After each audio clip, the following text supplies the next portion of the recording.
Hi team, thank you so much for joining. This is Coffee with Amy and Kevin. It's Tuesday, February 28th, last day of February. No leap year this year. And as you can see, I'm by myself. Amy will be back next week, so I'm extra appreciative that you're joining me today. So make sure you have your hot cup of coffee or whatever you're drinking, and let's get into it. So today we're going to talk about a topic that a lot of us use in our value proposition. A lot of times agents say that part of why somebody should work with them, whether they're a buyer or a seller, is because of their local knowledge or because of their market knowledge or simply because they've lived in a specific community for a long period of time and they're ultra familiar with it. But it's one thing to say it, it's a completely different thing to actually demonstrate it. And this came to mind as I was scrolling Inman and saw an article from Rainy Hake. I know Rainy Hake from over the years. And she put out a great article about 12 ways to leverage your local knowledge. And so how do we leverage our local expertise? I pulled out 4 of the things that Rainy suggested that we do as agents to make sure that we are, I believe she used the word flexing your muscles when it comes to your local knowledge. So number one idea, and this is something I actually practiced when I was working with clients, and this was creating a local newsletter. What I did is I set up Google Alerts, and if you don't know how to set up Google Alerts, you can Google Alerts. It's the easiest thing to do on the planet. And so when you set up Google Alerts, set them up for your community. Set them up for things like your community building code or building permit or new restaurants or liquor license. And what's going to happen is you're going to, whether every day or every week and however you set your settings, you're going to receive an email with all of the new Google results that match your search. This is really great because now you're able to create a newsletter hyper local to your market with things that maybe your recipients or readers haven't seen. It's not something that every agent in your market is posting. These are things that you're finding on the web before most other people because you have these Google Alerts set up. So number 1, newsletters. Then think about number 2. Number 2 is actually knowing the history of your community. Take the time to research. This is helpful in a couple of ways, whether it's on social or in that newsletter we just talked about, or just in conversation on the street, maybe out with a buyer, maybe talking with a seller. You can reference the history of the community you're in, when it was founded, how it was founded, important events or milestones in history for your community. Take a look and actually learn the history of the community you're living and working in. It's going to really show your expertise when you're able to rattle off dates and names and these milestones that have taken place over time. The third way you can leverage your expertise and demonstrate it versus just saying it is take community highlights and put them on social. So this is where it's really simple. Really, you go around your neighborhood, pretend like you are a tour guide. Now, you don't film yourself going around as a tour guide, but you find the spots that quote-unquote locals know.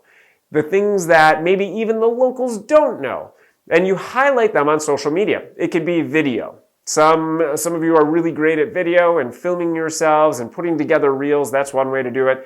But don't sweat it. If you're not great or feeling confident with that just yet, then you could just take photos. But highlight, whether it's a restaurant, maybe a park, maybe a unique store, a store that sells board games, comics, whatever it might be, but highlight something on social that's unique to your community. And like I said, something that isn't super well known possibly, one of those places only locals know. And a good example of this, in Chicago, I follow someone who tours and goes to restaurants looking to eat at a restaurant based on every country in the world. So what does that mean? So I saw him, he posted a reel from a restaurant where you can get Australian food in Chicago. I saw another one with Algerian food that he posted. And so I'm following it because I love food, but also because it's a great way to highlight those hidden gems within the community. And lastly, it is actually getting involved in your community. Number 4, get involved. Now you have to do this for the right reasons, and you have to get involved with something that you're actually passionate or at least mildly interested in, and not do it because of business. If you go into it with the wrong mindset, if you're volunteering or joining a board or a local community group, you have to do it for the right reasons. So what is the right reason? Well, if you're doing it for something you actually believe in or something that you're passionate about, that will shine through. And through that, you are going to obviously make connections and form relationships. And there are a couple people that come to mind. One really that comes top of mind is an agent in northern New Jersey that I moderated a panel. She sat on the panel. This was last year, and it's Claudia Sanchez. She is ultra involved in her community, and it really shows in her business. There are a lot of you out there that have done this. And so what it's been able to do is foster these relationships where she's been the go-to for buyers and sellers within her community. She's made a name for herself because of her involvement, because of her community knowledge. And so she's really, because she did it for the right reasons, she's reaping the benefits, reaping the rewards of fostering those relationships, forming new relationships. And so she's done it right. So the 4 ways, let's recap, the 4 ways that, or the 4 top things that I took from Rainy's article in Inman in ways to leverage your market expertise and actually demonstrate it versus just talk about it, and actually have something substantial to say in your value proposition as to why someone should hire you based on your involvement in the community. Number 1 is create a local newsletter. It doesn't need to be long or super complicated. Create a local newsletter, use Google Alerts, and be the source of information that you send out. Make sure it's interesting and not boring so that it captures attention. Number 2 is research and actually learn and understand the history of your community so you can talk about it, whether it's in passing or with an actual potential client.